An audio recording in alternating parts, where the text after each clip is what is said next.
Good afternoon, ladies and gentlemen, and welcome to the CSX Corporation Q3 2020 earnings call. As a reminder, today's call is being recorded. During this call, all participants will be in a listen-only mode. Following the presentation, we will be conducting a question-and-answer session. To ask a question, press star one. For opening remarks and introduction, I would like to turn the call over to Mr. Bill Slater, Chief Investor Relations Officer for CSX Corporation. Thank you, and good afternoon, everyone. Joining me on today's call are Jim Foote, President and Chief Executive Officer, Kevin Boone, Chief Financial Officer, and Jamie Boychuk, Executive Vice President of Operations. On slide 2 is our forward-looking disclosure, followed by our non-GAAP disclosure on slide 3. With that, it is my pleasure to introduce President and Chief Executive Officer, Jim Foote. Thanks, Bill, and thank you to everyone listening in today. I want to begin by recognizing all of CSX's employees for continually responding to the challenges of 2020. Our results are a testament to our amazing people and the strength of our company. The core principles instilled over the last few years allowed us to act decisively with coordinated effort and alignment across the company. Over the course of the year, we re-examined every process from the ground up to identify and eliminate unnecessary steps across the railroad, and as a result, uncovered significant opportunities to build upon the progress made during our transformation. These changes will provide benefits for years to come. Now let's turn to slide 5 of the presentation and our fourth quarter financial results. Operating income grew 5% to $1.2 billion, and the operating ratio improved 300 basis points to a new fourth quarter record of 57%. Our reported earnings per share were 99 cents, but I want to point out that this figure includes a 5 cents per share charge related to the early retirement of debt. For the full year, despite lower overall economic activity and historic demand volatility, CSX produced a full-year operating ratio of 58.8%, exceeding our initial guidance of a 59 operating ratio. Moving to slide 6, fourth quarter revenue declined 2% on 4% higher volumes, as intermodal revenue growth was more than offset by lower fuel surcharge revenue and declines in coal. Merchandise revenue and volume were flat, as revenue growth in chemicals, ag and food, metals and equipment, and fertilizers was offset by declines in other markets and lower fuel surcharges. Intermodal revenue grew 6% on 11% higher volumes to new quarterly record levels. This performance was driven by a combination of strong demand for transportation services due to inventory replenishment and volume growth from East Coast ports. Coal revenue was down 18% on 9% lower volumes, as the coal business continues to be negatively impacted by lower domestic utility demand, industrial production, and global benchmark prices. Other revenue was down 6% as increased intermodal storage revenue was more than offset by a higher reserve for freight in transit and lower demurrage charges. Turning to slide 7, we remain committed to being the safest railroad. In the fourth quarter, we achieved a new quarterly record low number of personal injuries and full-year record lows for both personal injuries and train accidents. While our efforts to build a culture of safety can be seen in the annual performance trends, we can always be better. We have launched new near-miss and workplace hazard reporting programs that encourage employees to report potential safety concerns. We are also working to increase awareness of incidents and trends by conducting joint terminal tours with CSX management and local labor representatives. This proactive approach to reporting and communications is helping drive increased employee engagement as we identify and eliminate unsafe practices across the railroad. Turning to slide 8, we have previously discussed how the use of autonomous car and track inspection technologies is helping us meet our safety goals.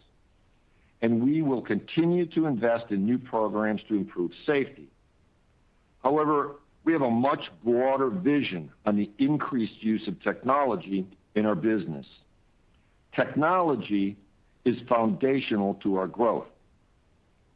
We are actively investing in new technologies across the railroad, but are barely scratching the surface of what is possible.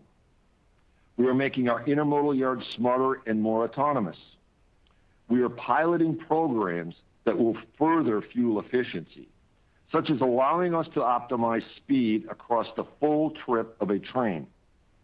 And in the field, we're getting rid of paper-based processes and converting to digital ones that allow faster communications, better data capture, and improved safety compliance. As we look to the future, we are upgrading our dispatch system to lay the groundwork for enhanced network performance through dynamic, real-time routing decisions. We see opportunities to implement predictive analytics in our maintenance programs to both reduce mechanical failures and more systematically identify areas of track most in need of investment. Additionally, beyond these significant operating benefits, we are investing to improve our customer experience and create easier and more streamlined processes for our customers to do business with CSX. Every action we take is designed to make CSX smarter, faster, and more reliable. Turning to slide 9, we remain committed to sustainably managing our own business as well as helping our customers reduce their emissions. In 2020, customer shipping with CSX avoided more than 10 million metric tons of carbon dioxide emissions. To put this into context, this figure is roughly equivalent to the emissions produced powering all the buildings in New York City for almost a full year. We remain focused on furthering these environmental benefits, not only by continuing to improve the efficiency of our own operations, but also by providing a reliable alternative to trucking that allows our customers to meet their emissions goals without having to sacrifice the reliability of their supply chain. We have set ambitious long-term goals in order to remain leaders in sustainability, and we are committed to expanding the benefits rail offers as the most sustainable mode of land-based transportation. Let's turn to slide 10 and look at our operating performance for the quarter. Clearly, the simultaneous rapid increase in both volumes and COVID-related employee absences impacted the network. But overall, the railroad is running well, and we were still able to drive incremental efficiencies. Locomotive productivity achieved a new quarterly record for GTMs per available horsepower, and we set a new fourth quarter record for fuel efficiency of 0.94 gallons per thousand gross ton miles. On slide 11, our improved efficiency is further illustrated, which compares volumes and asset levels against the pre-COVID and prior year periods. As volumes return, our revised operating plan is allowing us to operate at a sustainably higher level of asset utilization. This is reflected both in the sequential trends, where volumes have increased at twice the rate of asset redeployment, as well as double-digit productivity gains we have maintained between year-over-year volume and asset levels in the second half. While the team did an excellent job of working during this period to make the network more efficient, our number one priority remains providing our customers a high-quality service product. There is still significant leverage built into the operating plan, but as volumes grow, we have been and will continue to add crews and locomotives as needed to serve our customers well. Turning to slide 12, our carload trip plan performance was 75% for the quarter, and intermodal trip plan was 84%. Like all transportation and logistics companies, we have faced challenges from both the rising number of COVID cases along with broader supply chain disruptions from volatile demand, inventory shortages, and imbalanced freight flows. This team has done an admirable job navigating this environment, but we expect these trip plan figures will return to and then exceed our results from the beginning of 2020. While our performance is still at industry-leading levels, we hold ourselves to a higher standard. And I'll turn it over to Kevin for a review of the financials. Thank you, Jim, and good afternoon, everyone. After a challenging year, we are all excited to turn the page on 2021. That said, we accomplished a lot this past year, which sets us up well as the economy recovers from the impact of the pandemic. While many markets remain challenged, we did see an improving business environment in the fourth quarter, and as a result, delivered both volume and operating income growth for the first time in 2020. We managed costs through the year and made sustainable improvements to the train plan, which will drive operating leverage as volumes return. We once again delivered a quarterly record operating ratio. Excluding real estate gains, this marked the third quarterly record in 2020, an extraordinary accomplishment by this entire team. This past year, we focused on what we could control, navigating the uncertain and volatile business environment while successfully driving efficiencies across the business.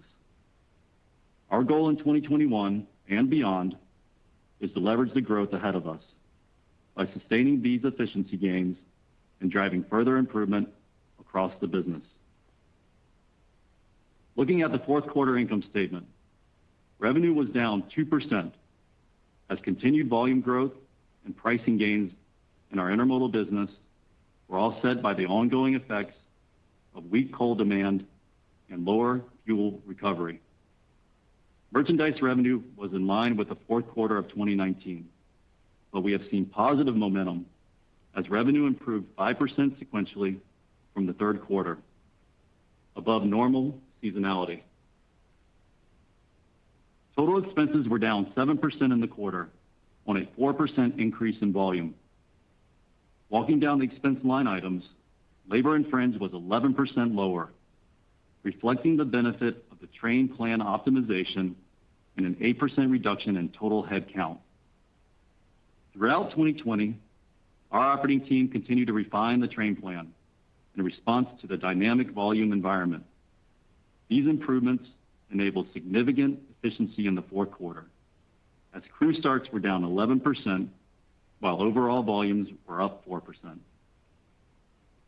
Lower crew starts in the quarter also translated to fewer active trains and, as a result, reduced the need for locomotives. The smaller fleet drove a 14% reduction in our locomotive labor expense. We were also able to hold the line on the significant reductions made earlier in the year to our engineering contract labor expense, as well as our intermodal terminal workforce, even as volumes continue to increase sequentially. Lifts per man hour, a key measure of efficiency for our intermodal workforce, improved 23% when compared to the fourth quarter of 2019. Moving forward, we are preparing for growth. The current environment remains challenging and unpredictable, with COVID-related mark-offs significantly impacting pockets of our network. We wish the best for these employees and hope for their speedy recovery. Moving forward, we will hopefully begin to see improvement from current levels. We continue to focus on crew availability and are currently accelerating our first half hiring efforts to be prepared in the event of stronger demand. We expect headcount will likely exceed attrition in the first half of the year to provide flexibility should demand surprise positively, particularly in the second half. We will manage it closely and adjust accordingly as we monitor the trajectory of the potential volume recovery. MS&O expense increased 4% or $19 million in the fourth quarter. Adjusting for the $20 million headwind from real estate gains, MS&O expense would have been roughly flat, as efficiency and volume-related savings were offset by inflation and other items. The improvements to our train plan I mentioned before also drove savings, including lower crew travel and repositioning costs, as well as lower locomotive materials and contracted service expense. Real estate gains were minimal in the fourth quarter. Looking beyond 2020, we continue to manage a pipeline of future properties that we will monetize when conditions are favorable. Our base case is for real estate sales activity to be roughly flat. As I've said before, we will also continue to pursue opportunities to leverage our real estate to generate recurring revenue streams. Fuel expense was $77 million favorable, a 36% improvement year over year, driven by a 33% decrease in the per gallon price and record fourth quarter fuel efficiency. We continue to invest in technologies that will drive further improvement in fuel efficiency, widening the advantage over truck and demonstrating our continued commitment to sustainability. Looking at other expenses, depreciation increased $3 million or 1% in the quarter. This reflects a larger asset base as well as the impact of a road and track depreciation study. Depreciation expense is expected to be a $10 to $20 million headwind in 2021. Equipment rents expense increased $4 million or 5% as higher days per load across all markets resulted in increased freight car rents. Turning below the line, interest expense was flat as higher net debt balances were offset by a lower weighted average coupon. Other income decreased $48 million, reflecting a make-whole charge related to the early redemption of $500 million of long-term notes that were set to mature in 2023. Income tax expense increased $24 million or 11% due to higher pre-tax income as well as the cycling of certain state and federal tax benefits recognized in the fourth quarter of 2019. Closing out the income statement, CSX delivered operating income of $1.2 billion, reflecting a fourth quarter record 57% operating ratio. Turning to the cash side of the equation on slide 15. On a full year basis, capital investment was relatively flat. Even during the pandemic, we remained committed to investments that prioritize the safety and reliability of our core track, bridge, and signal infrastructure. This commitment will not change. And by level loading the maintenance spend, we are improving the safety and fluidity of our network without requiring a step up in core infrastructure spend going forward. Capital allocation remains a focus, and we have a healthy pipeline of high return investments we expect to invest in this year. In 2020, free cash flow before dividends was $2.6 billion, down versus 2019, primarily reflecting lower operating income, but also impacted by lower proceeds from property sales. Free cash flow generation remains a key focus of this team. Even during 2020's challenging environment, free cash flow conversion on net income was about 95%. We expect to stay above 90%, even with slightly higher CapEx and an increase in the expected cash tax rate. Our cash and short-term investment balance remains strong, ending the quarter at $3.1 billion. Our expectation remains that this balance will normalize over time as we continue to invest in the business and return capital to shareholders through dividends and share repurchases. With that, let me turn it back to Jim for his closing remarks. Great. Thanks a lot, Kevin. Concluding with slide 17, we expect to return to growth in 2021 for both CSX and the U.S. economy. While much debate remains around the pace of this growth as we've transitioned from COVID headwinds to potential stimulus-fueled tailwinds, we believe CSX is well positioned to grow volumes faster than the prevailing GDP growth rate in 2021. Merchandise volume should outpace industrial production growth as we convert additional truck volumes off the highway and onto CSX. We expect intermodal volumes to grow even faster than merchandise as the business continues to benefit from the ongoing inventory restocking and a tight truck market. And following an extremely challenging year, we expect the coal business to begin recovering from 2020 trough levels. As volumes increase, we will drive incremental operating leverage by efficiently absorbing the additional cars and containers into our revised train plan. We still have significant opportunity to add volumes onto the existing trains, and we'll add train starts as needed to maintain high levels of customer service. We project full-year CapEx of $1.7 to $1.8 billion. This spend reflects ongoing investments in our core infrastructure, combined with several high-return growth investments for technology and sales and marketing initiatives. We will continue to evaluate attractive growth investment opportunities as they arise. But from a network perspective, we still have ample line of road and terminal capacity. Lastly, we remain committed to returning excess cash flow to shareholders. We will repurchase shares through our ongoing buyback program, and we will look to be opportunistic with share repurchases as we utilize our roughly $6 billion of buyback authority. The actions taken in 2020 have positioned CSX for success, and we are taking the necessary steps to ensure that we are prepared to handle the expected growth in 2021. This past year is proof that although we have accomplished great things during our transformation, our team is still finding opportunities to push this company to new heights. I enter this year as excited as I have ever been for what the future holds for CSX. Thank you, and I'll now turn it back to Bill for questions.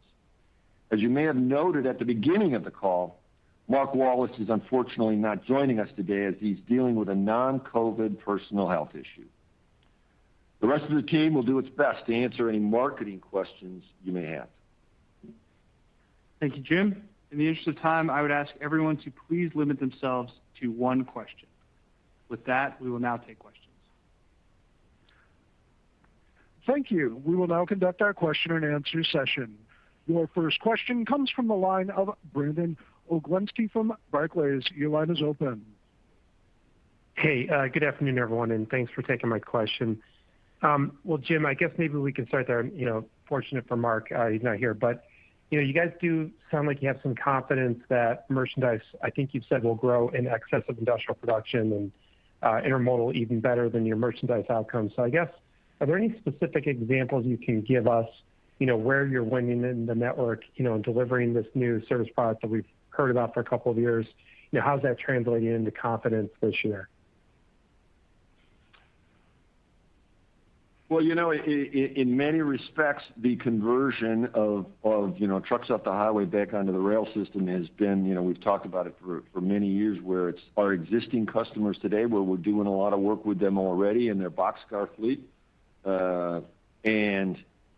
So we know them very well, but we've never really had an opportunity to take a look at their book of business from, what they're doing on the doors on the other side of the plant, so to speak, where they're sending it out in truck. And now that our service product has become more reliable, we've been able to capture more and more of that wallet share. And that applies whether it's in forest products, whether it's in pulpboard, whether it's in metals, whether it's in chemicals, you name it. we've been able to do that, and I think that's clearly the strategy that we will continue to pursue, along with looking at ways through our transflow opportunities where we can reach customers' business that before we didn't have the capability to handle because we didn't focus on kind of the last mile business if we didn't directly connect to a customer's location. So it's a combination of different factors that spread out really across the entire spectrum of merchandise. And again, principally because our service now is as reliable as a truck. And you obviously, maybe it's the easy way, but let's go to our customers that we already know and do business with and shake the tree there. And there is a ton of opportunity for us. And again, similarly in our intermodal franchise, while we're getting more businesses, we're looking at lanes that before we couldn't compete in because we had somewhat of a disjointed network, and we've worked hard to rationalize and improve the service on the network, and that's bringing us additional business. So we've been building on this for a number of years, and we expect it to continue to pay benefits in 21. Thank you, Jim. Your next question comes from the line of Ken Hoexter from Bank of America. Your line is open. Great. Good afternoon. Jim, maybe you could just talk a bit about the missed business opportunity given COVID. Kevin kind of threw out some thoughts that there was some missed opportunity. Can you quantify your thoughts looking back and maybe what that means as how fast you bring employees back into 21? Oh, in terms of missed opportunities, we have, we CSX are no different than anybody else in the country. And, our employees have been impacted by the virus to the same degree as everyone else, if not more, in the transportation sector because they're essential workers and they're out there on the front lines in and out every single day, making sure the goods get across the country and we can take care of people that have the luxury to sit home and ride this thing out.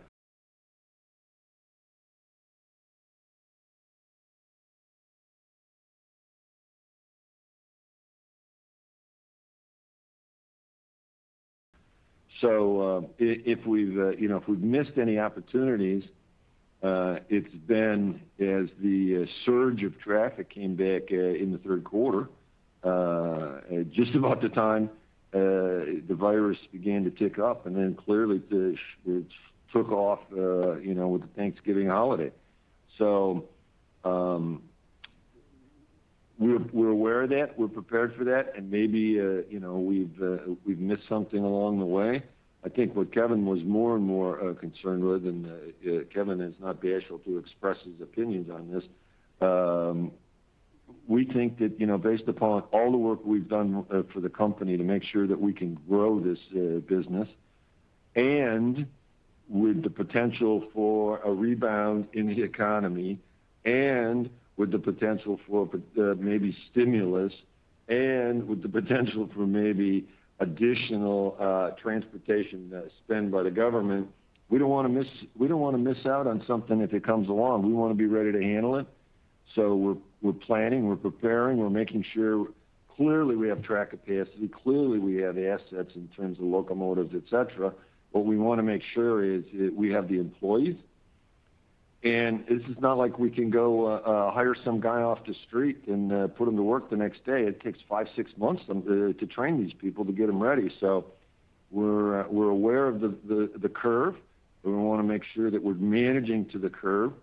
And so I think that's what Kevin was referring to in any missed opportunity, was to make sure that we're prepared to handle growth when it comes. Thanks, Jim. Your next question comes from the line of Amit Mehrotra from Deutsche Bank. Your line is open.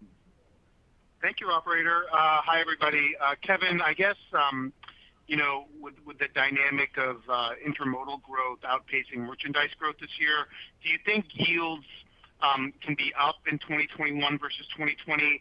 And then if you can just also talk about, the magnitude of OR improvement, how should we think about OR improvement given the benefits of higher volume, but then obviously some of the adverse mix that comes with the intermodal outpacing merchandise?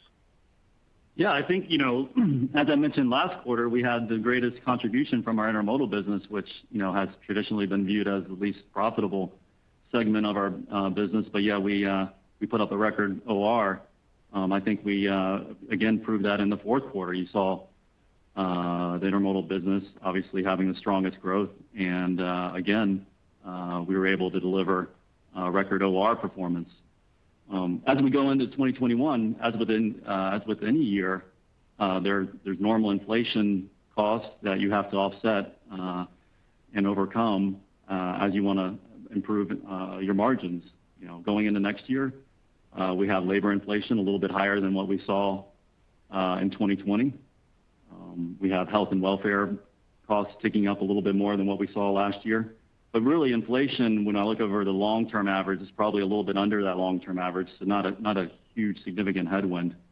But really, the variable here is going to be the growth. I am very confident if growth exceeds our expectations that we'll drop that through at a very attractive incremental margin.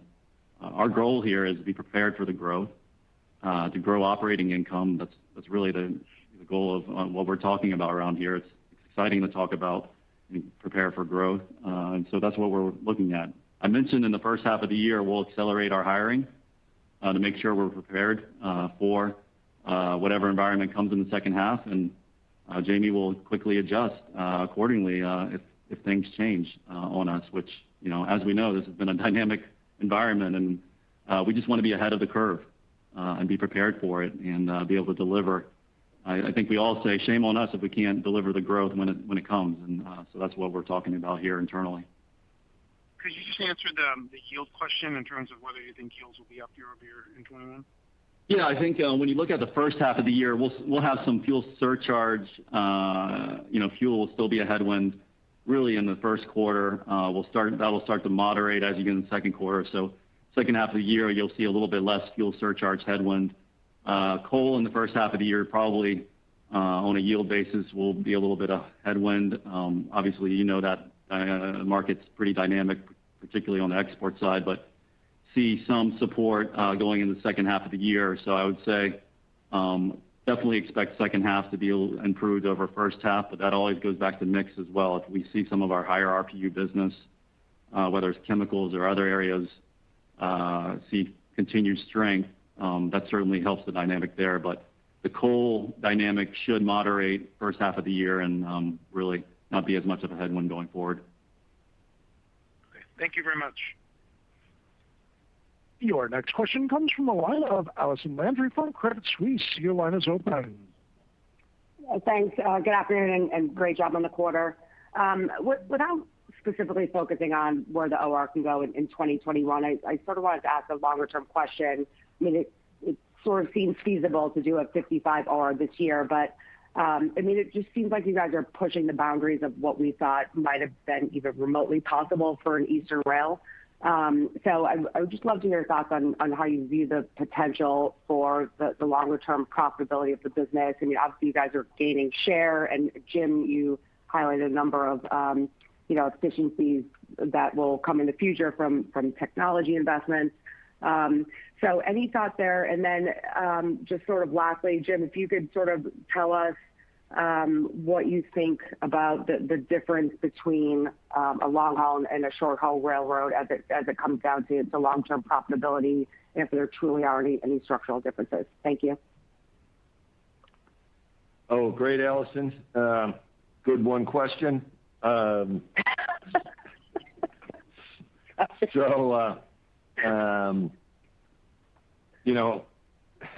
3 years ago, it was just only 3 years ago when we were in New York talking about how we were going to take this wore out, beat up, run down railroad and have a 60% operating ratio in 3 years. And everybody said, you guys are crazy. Can't be done.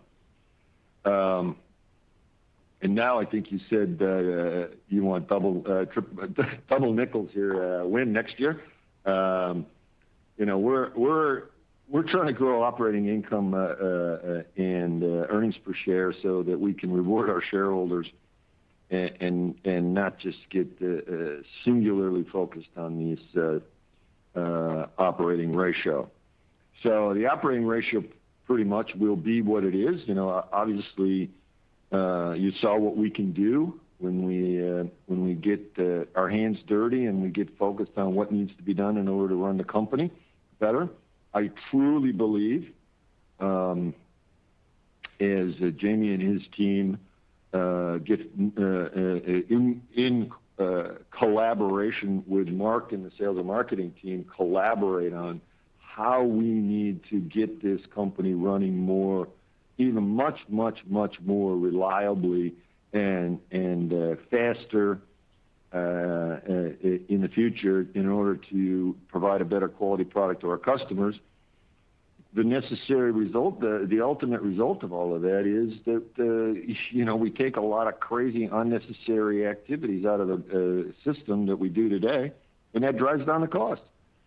So without focusing on a specific reduction in the operating ratio, I firmly believe that we will continue to drive efficiency, but we'll do that as we focus on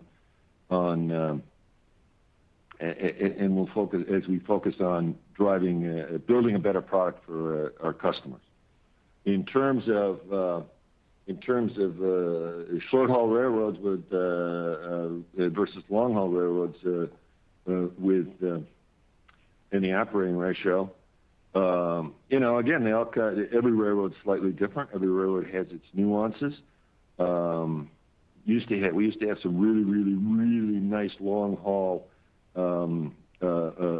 routes across Western Canada back in the day when I used to work there, and it was very nice to ride along and take a look at the moose, and some grain fields, and a little bit of this, and a little bit of that, and go for a couple thousand miles, but there weren't any customers. Here we're winding around, and maybe got a little shorter haul, a little more challenges, but we're stopping all the time because we got customers all over the place. So it comes with what it is. There's a lot of business activity in the east that we have the opportunity here to take advantage of, and that's a good thing. And another part of my history goes back to my days at the Chicago Northwestern when we built the line into the Powder River Basin coalfields, a subsidiary called Western Railroad Properties, which is about 200 miles long, had an operating ratio that started with a 4 handle. So every railroad property is different. Every railroad property is unique. Our goal is to have the best quality product and do it in the most efficient way. And if we do those two things, the thing that happens is we make a lot of money doing it. Thank you. Your next question comes from the line of Tom Wanowitz from UBS. Your line is open. Good afternoon. Wanted to see if you could give a sense about, I think, Kevin, you said you're going to add headcount above the pace of attrition. I know there's a lead time to have T and Y, get them recruited and get them trained up and on the system. So I would assume you have pretty good visibility to what that number is if you look at the next quarter or two. And wanted to see if you could give us a sense, is that, sequentially 1% increase or 3%, or just kind of magnitude? Is it a big step up, or is it something that's pretty gradual? And is that something we should think about in terms of our margin modeling in first half of the year, or is it just kind of, small, so that doesn't really affect how you do with incrementals or margins? No, this is, and maybe I'll hand it over to Jamie to talk a little bit about his strategy and what he's really planning for here. But no, these aren't in order of magnitude huge step up in our hiring process. A lot of it's to get ahead of the attrition rates that we see coming ahead in 2021. Really, I think we're pretty confident that again we're going to have the operating leverage that we've continued to deliver. So I would expect, I wouldn't expect headcount to go up more than the volumes that we're going to see in the revenue increases. we'll adjust the model accordingly as I think we have more visibility, hopefully going forward on where volumes are trending. We've seen a lot of volatility in every market out there, and hopefully that volatility starts to diminish here a bit as we move to the second half of the year. Jamie? Yeah, thanks. If I was to look at percentages, when you think about it, our attrition rate is somewhere around 8% per year. So what we want to do is kind of front load that attrition rate, keep a good eye on our discussions with Mark and his team to make sure we're ahead of that the business that might be coming our way as we progress through the year, which then allows us to backfill the rest of that attrition towards the back end of the year. If the business doesn't come, we'll be in a situation where we can at least attrit out to the end of the year and go from there. So, as Jim said, it takes 4 to 6 months to make a conductor. So if we don't get ahead of this now and the business comes along, we're going to be leaving it on the ground, and that's the last thing we want to do. So the headcount increases sequentially early in the year, and then if the business isn't there, the attrition could kick in and it could fall back off. Is that essentially what you're saying? Absolutely. That's how we're setting it up. You got it. Okay. Thank you. Our next question comes from the line of Justin Long from Stephens. Your line is open. Thanks, and good afternoon. Wanted to ask about comp per employee. Kevin, any color you can provide on what you're expecting there over the course of 2021? And then maybe for Jamie, I was wondering if we could get an update on the number of locomotives in storage today and what you're anticipating for that utilization rate going forward. Yeah, I'll take the comp per employee. Look, as I talked about in my opening remarks, we're going to see a little bit of more labor inflation this year. We'll see the management increase take effect here January 1, which is a little bit different than what we've seen in previous years. So that'll be effective in the first quarter. But overall, I think, historically, we talked about this 3% increase, and, without knowing what really incentive comp can move around quarter to quarter, all those things, I think a 3% kind of range is a good starting point. And look, on the asset side, in particular locomotives, we started this back in 2017 with almost 4,000 locomotives. Our fleet's down 2,150, I think, today, right around that area. So we've got hundreds of locomotives still in storage, ready to pull out when needed. But we're also continuing to invest in our locomotive fleet. I mean, our CapEx coming up this year, we're going to continue to rebuild locomotives. We've got 67 in the plan this year, and continuing to do that as we go forward. It's really important that we continue to invest in the assets that we have, and that allows us to put trip optimizer, distributed power, fuel savings, as well as reliability. So we're comfortable with the assets that we have now. We just want to continue to invest in rebuilding what we have going forward. Okay, great. Thanks for the time. Your next question comes from the line of Scott Group from Wolfe Research. Your line is open. Hey, thanks. Afternoon, guys. So, Kevin, any color you can give us on MS&O costs that you expect for the year? I know it's volatile, but any color there? And then on the OR, I know we're not getting guidance, but almost always the full year OR is better than fourth quarter. Is there anything wrong with that line of thinking right now? The first quarter better than the fourth quarter? No, meaning if you look at a full year, it's almost always better than the fourth quarter you just had. Than the fourth quarter. Yeah, again, I think we gave relative revenue guidance because there is a little bit of uncertainty, I think, as you get in the second half. Hopefully, some of these initiatives that Jim talked about will take hold, and we'll see the economy strengthen through the back half of the year. I think we're real comfortable just saying that we're pretty confident in the incremental margins that we've been able to deliver, and we'll continue to do that, particularly if we get stronger revenue growth than we expect there. So that's the opportunity. On the MS&O, when you look at the fourth quarter, really we're able to deliver what we thought we were we're going to do when we guided in the third quarter. Real estate sales going into 21 will be flat, so not a real big factor or driver on those costs on a year-over-year basis. We do expect inflation to hit us, in 21 there. But again, it's an area where we have a lot of focus, and we'll continue to try to find opportunities to take out costs. So, I think, expect some normal inflation impact to that line item, but nothing real impactful there moving into 21. It'll move also with volume. So if volume is a little bit higher than what we expect, you would see some variable costs move up with that as well. Okay. Thank you, guys.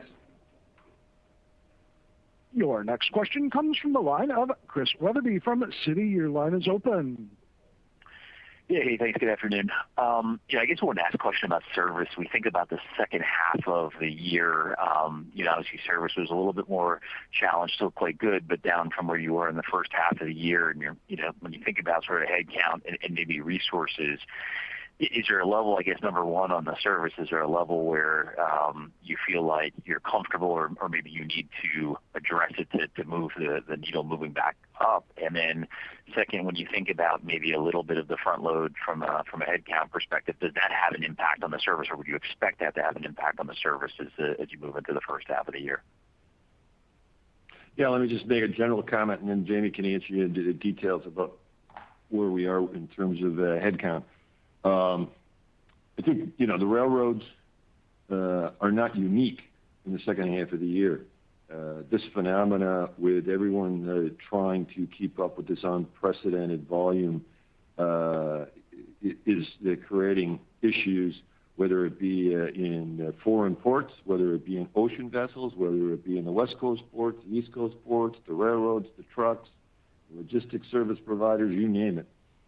Everybody is dealing with a situation where volumes are unprecedented and volatile.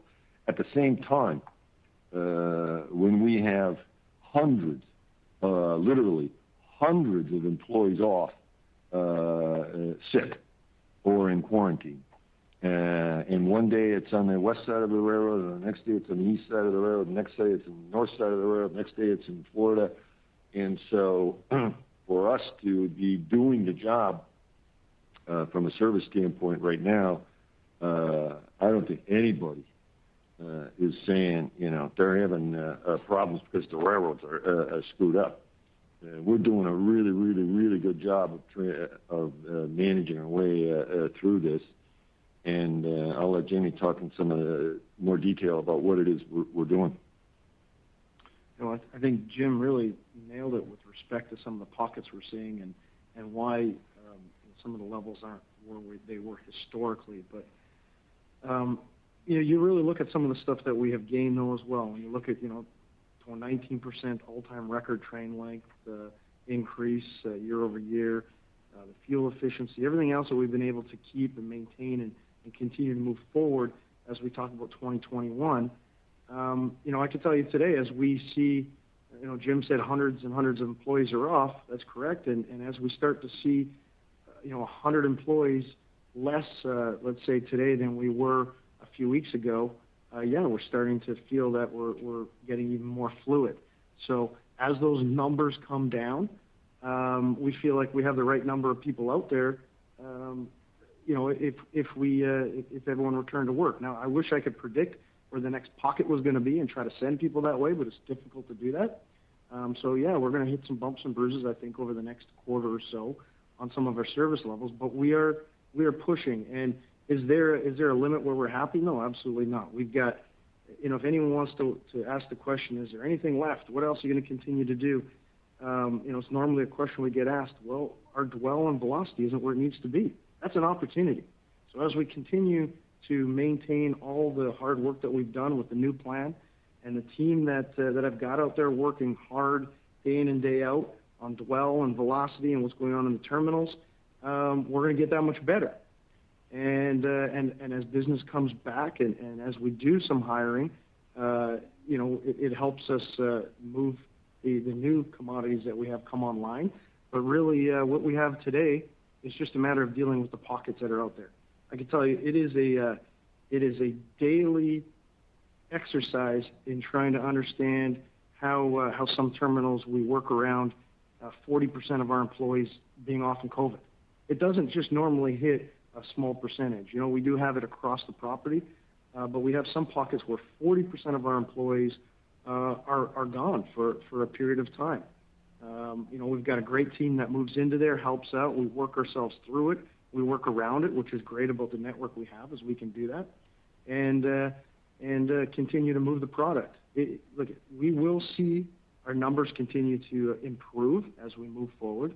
But again, sometimes it's a daily exercise depending on where we're having our COVID issues. Got it. Thanks for the call, guys. Appreciate it. Your next question comes from the line of Bascome Majors from Susquehanna. Your line is open. Yes, good afternoon. Kevin, you talked about your excess cash balance and looking to normalize it over time.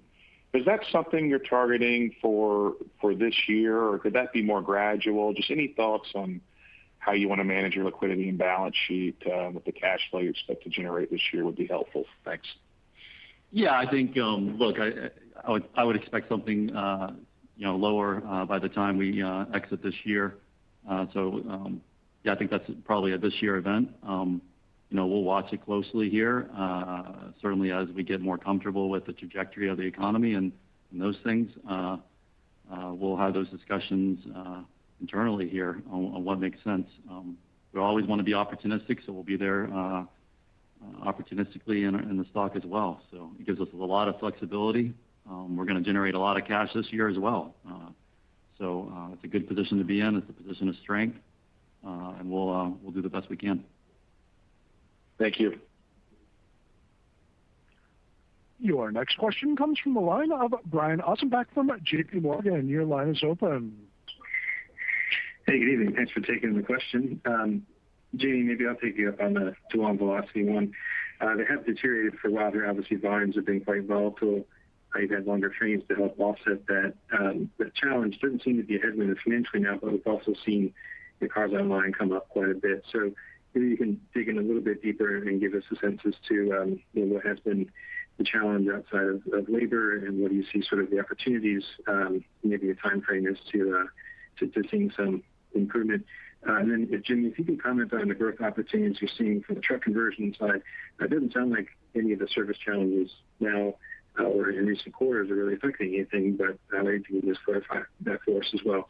If the customers are just needing capacity and you have it, and it's really just tough out there for everybody. Okay, I'll try to take a stab at. You were hard to hear, but let me try to work down with respect to what we're sitting with some of our metrics. So, our dwell and our velocity definitely has been impacted here over the past probably a couple of months. But we've seen probably more of a deterioration really over the past month. If you take a look at some of our numbers, and again, a lot of that's COVID related. But for us, it's really important to show that as an opportunity as well. As we continue to move things faster and we get our dwell to where we know it can be and will be, those are costs that are going to continue to come out as we look at our plan. Cars online, our target, we're a little bit above where our target, where we really want it to be. But you got to think, when we started this back in 2017, we were over 150,000 cars online. Now we're somewhere around the 100,000, maybe 120,000, depending on where you're looking at it.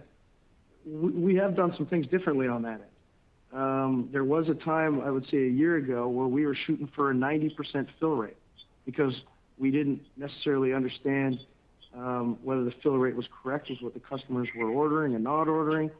Mark and his team have done an unbelievable job working with us to understand that fill rate now, pushing it to 100%, gives us that extra business that Jim's been talking about knocking on our customers' doors to say, hey, why are you trucking when you got rail service?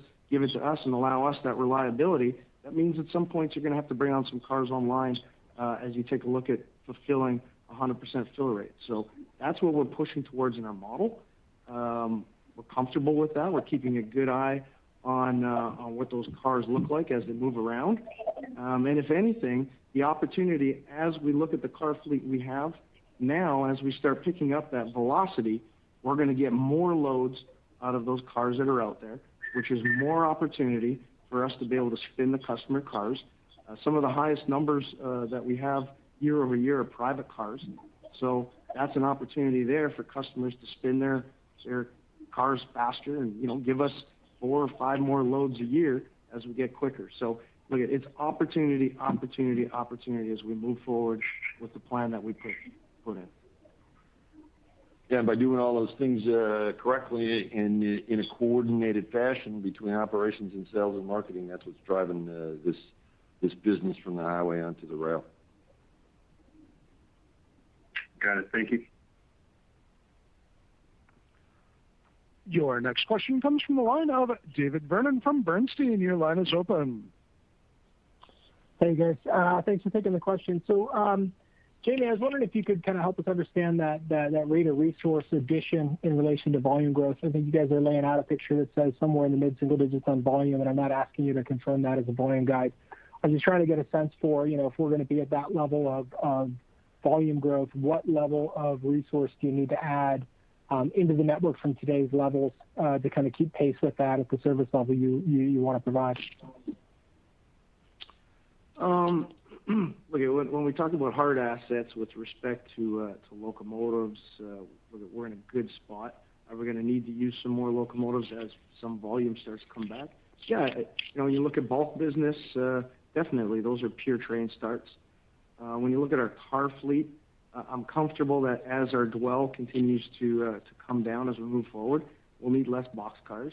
But we're going to make sure that we hit that fulfillment rate of 100%. Right? When that's a 10% difference when you really think about 90% was a target a year or so ago. Now it's 100% as we move forward with our customers. Showing the reliability of being there with the car supply we say we're going to be. You're going to see a bit of an increase. But where we're at right now is a good spot. As we move faster, as I mentioned, we'll get that many more loads out of the cars that are out there, which is going to help that growth as we continue to move forward. And I think we've really touched on the people side of things. Front loading is the right thing to do. It gives us that 4 to 6 months to do that hiring practice and deal with the attrition that we see out there and prepare us for what's going to happen towards the second half. Yeah, David, the hiring is really offsetting the attrition that we expect through the full year, but really front-end loading that so we can get ahead of it and react to any volume upside that could occur in the second half. Yeah, I'm just trying to get a sense for, like, do we need to be at this 19.2 level? Could we accommodate, a 5% volume growth with the current headcount level, or does it need to be a little bit higher than that? And what's the proportion at which the headcount would need to be added back? Well, I think a lot of this, is going to give us the ability to hit the hot pockets where we were low on crews right now, and it's really redistributing. Jamie, correct me if I'm wrong. Redistributing a lot of the employees to where we were going to need them and where we see the growth coming. Yeah, it's based off of obviously we look at our attrition rate and where it's at and where we expect those employees to attrit out. But this is working very close with the marketing team. This is very, as Jim mentioned earlier. The closer that Mark and myself and our teams work together, we know and have an idea where this business growth is going to come from. Could it throw us a curveball? Sure it could. But you want to know, as it stands right now, we're preparing in those areas that we need to, and we're going to make sure that we hire in those to make sure we can capture that growth. And look at cars online. Really, when you look at year over year, the percentage is 12%, but really we're down 4% full year versus prior full year. So we're not talking about a big percentage point here, and it's really important that we give the reliability of getting that boxcar to 100% fulfillment if we want those customers to convert over. Thank you. Your next question comes from the line of John Chappell from Evercore ISI. Your line is open. Thank you. Good evening, everyone. Thanks for confirming the view on coal improving from the 2020 trough levels. I wanted to get your views on how much of that is anticipation of the domestic market versus the export market. And as it relates to the latter, we're seeing shortages in certain regions of the world because of the bitter winter weather and some trade issues. Have you seen any uptick in your export coal opportunities given some of those issues? Yeah, I think when you look at our coal business, fourth quarter showed a little bit of strength versus the previous three. So we're exiting the year at a little bit better position than what we saw, call it the middle of the year here.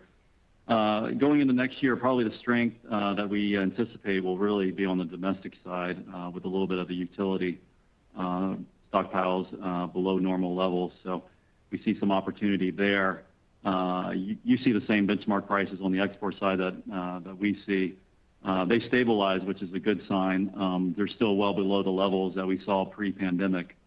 Whether that's an opportunity from here, we hope so. I think the risk-reward is probably a little bit more balanced than it has been in previous years, or particularly coming into 2020. So you're probably referencing the China, Australia spat they have on the coal side right now, not helping the global prices right now, and so not really helping us. So hopefully that gets resolved, and we'll see some maybe net price upside here going forward. But that's a very difficult market for us to predict.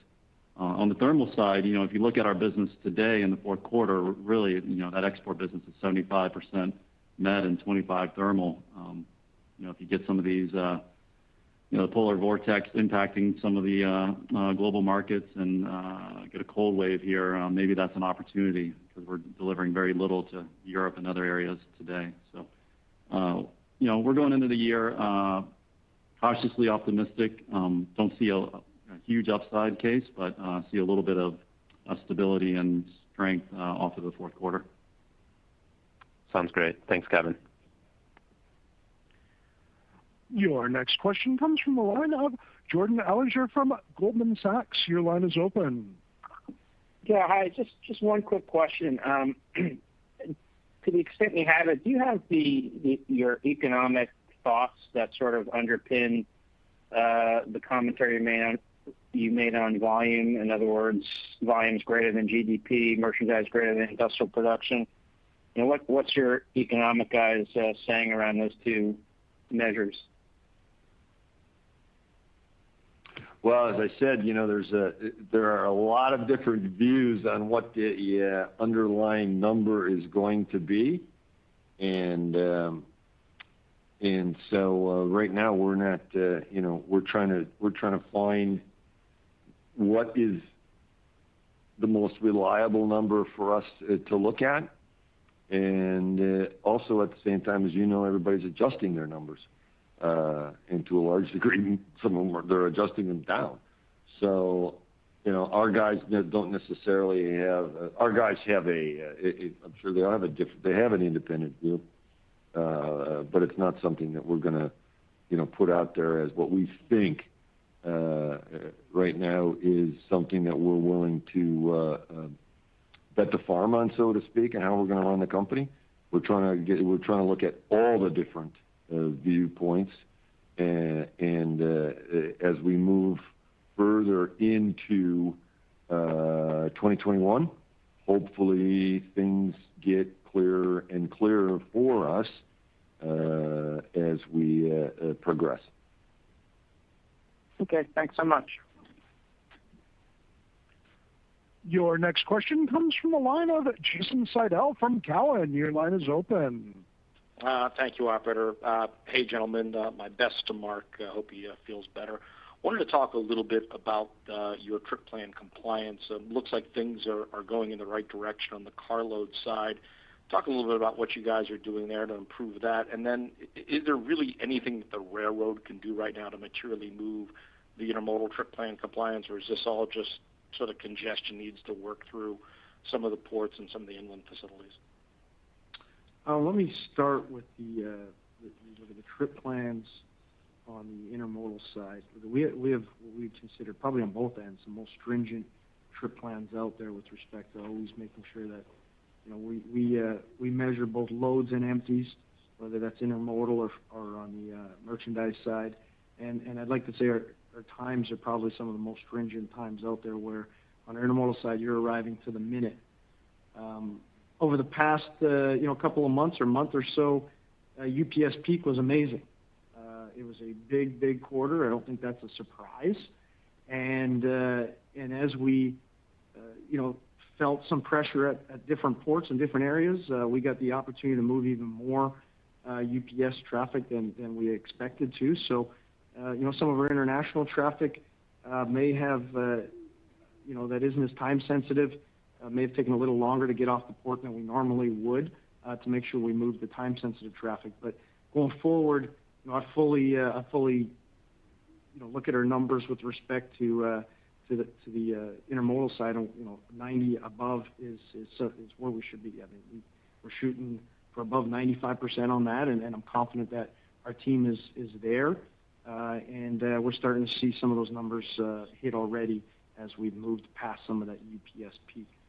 On the carload side, again, you missed by 2 hours on the carload side. That's it. It's failed, whether it's a load or an empty, and our connections are tight from terminal to terminal. And if you have some of those COVID pockets where 40% of your terminal's off, and it takes you an extra 6 or 8 or 10 hours to get a car through a terminal, that's a failure. We're not willing to change our standards and our metrics with respect to where they sit to getting to that last mile. So we're going to work through this, which we have.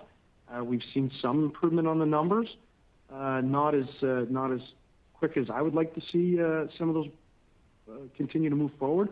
But we do have the best metrics with respect to those who look at trip plans out there today. So we're confident that moving forward, we're going to see that number get up into the 80s. And our target will continue to be to push forward with that, which will allow that reliability for Mark and his team to go out there and continue to sell this product that we've built. Oh, that's great color, and I'm glad to hear things are moving in the right direction on the numbers. And everyone be safe out there. Appreciate the time as always. Thank you. Your next question comes from the line of Ravi Shankar from Morgan Stanley. Your line is open. Thanks for being here, everyone. So just to kind of wind up here, am I detecting a bit of a tone shift on the OR here? I think over time you guys have kind of clearly mentioned that you are going to be pursuing growth to a great extent going forward. But kind of as we think of that 3 to 5 year OR algorithm going forward, again, you're starting to sound a little bit more like the Canadian rails who are saying, hey, we're going to OR is not the only thing as a standalone. We're going to be looking at growth and growing EBIT dollars here. So are you targeting sticking to a high 50s OR but pushing the top line much higher from here? Well, we've never said that, we are singularly focused on one thing only, and that's trying to get the operating ratio down. And just in simplistic terms, if we wanted a 50 operating ratio, we'd have a 50 operating ratio. We'd do it quickly. Right. Not sure what would be left to the company in the process. But so it's always a balance between trying to do things as efficiently as you possibly can while you're delivering a good product to the customer, so you can grow the business. And that's always from day one since I walked in the door here been the plan. And it just takes a while to get the railroad to run right so you can start to be able to generate some new business. So the algorithm going forward is the algorithm that we've had in place for the last three going on 4 years. Focus on delivering a really high quality, good, reliable product to the customer, which allows you to get more business. And if you do that, you drive a whole bunch of unnecessary costs out of the company and you increase efficiency. When you do that, you make a lot of money, and you make a lot of money, shareholders are happy. That's our simple business plan. Great. And maybe it's a quick follow-up. We have a new administration sworn in. Are there any kind of 2 or 3 things you're looking for from D.C., kind of something you're watching out for, either as a tailwind or headwind? Government stability? Is that too much to ask for? That'd be a good start. So let's give them a couple weeks to figure out whether or not we're going to have that, and then we can start figuring out if there's any significant real change in anybody's agenda.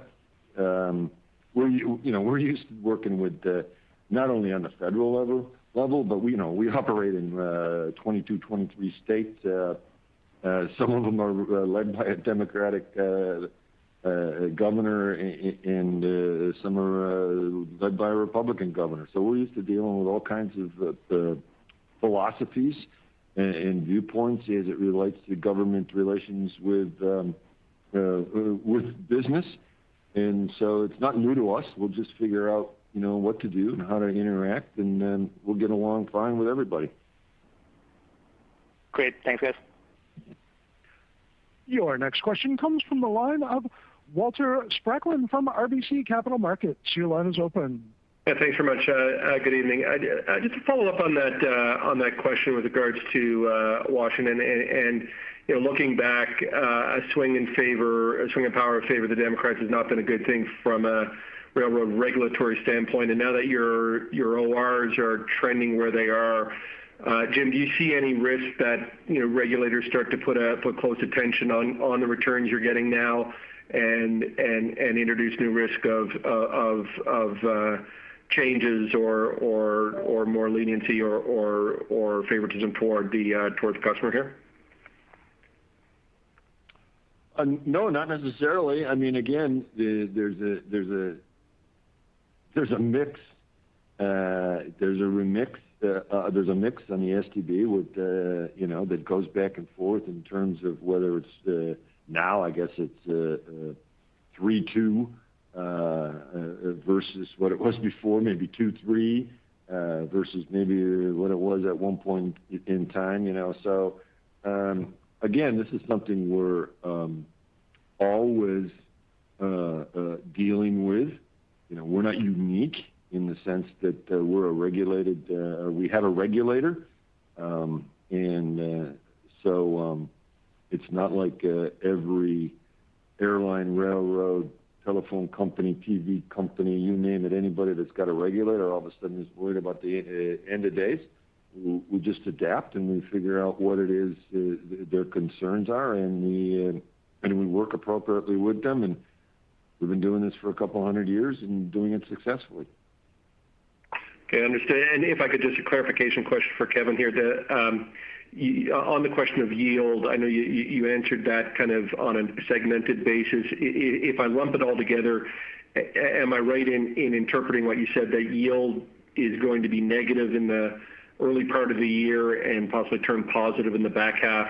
Is that the right way to look at yield? Because it's been so negative this year, it'll obviously have a pretty big impact depending on which direction we go on the magnitude of the yield here. Yeah, like I said, the the fuel surcharge will be a headwind in the first quarter. That'll weigh on the yield similarly to what we saw in the fourth quarter here. That will moderate in the second quarter, and then I think you'll see some improvement. Again, I always have to caveat it with mix matters, right? And depending on what markets, hopefully the strong markets like our chemical business and others continue to have some upside, and that'll have obviously be a huge impact to our yield performance. If the coal export market strengthens, as you know, our contracts are structured to participate in the commodity prices if they strengthen. So that would be also an opportunity for us into the back half of the year. Offsetting that, I think we are still very bullish on, as you heard us talk about, on the intermodal side. It's a really good business for us. Happens to have a lower RPU, but we make good money there, and so we would, Jamie's ready to handle more growth there, and we have a great team going after more opportunities. So all else equal, where we see it today, which will change probably tomorrow. A little bit of headwind in the first quarter, probably strengthening, into the back half of the year. Okay, appreciate the time. Thank you. Your next question comes from the line of David Ross from Stifel. Your line is open. Thank you. I love the enthusiasm, operator. Kevin, wanted to follow up on your last comment there about intermodal, specifically related to intermodal pricing. Is the expectation for better than normal intermodal pricing given what's going on in the truckload market, or is it going to be more of a cost recovery, low single-digit type yield improvement story? Well, we don't see real time, some of our partners see in terms of price. We'll generally see a lag there. There's also inflation adjusters that occur on a lag basis as well. So again, it kind of fits with my commentary around probably second half, hopefully showing some improvement over the first half. Unfortunately, in strong markets, we don't get to reprice our entire book of business today. These things happen over time. We'll need the markets to remain strong and supportive. And so that I think we're somewhat optimistic, but there's a lot of time will tell with what happens going forward. If the economy can strengthen the back half of the year, that certainly will help the discussions our sales and marketing team are having. So they're out there selling the business hard right now. Good, thanks. Ladies and gentlemen, this concludes our question and answer session and concludes today's teleconference. Thank you for your participation in today's call. You may now disconnect.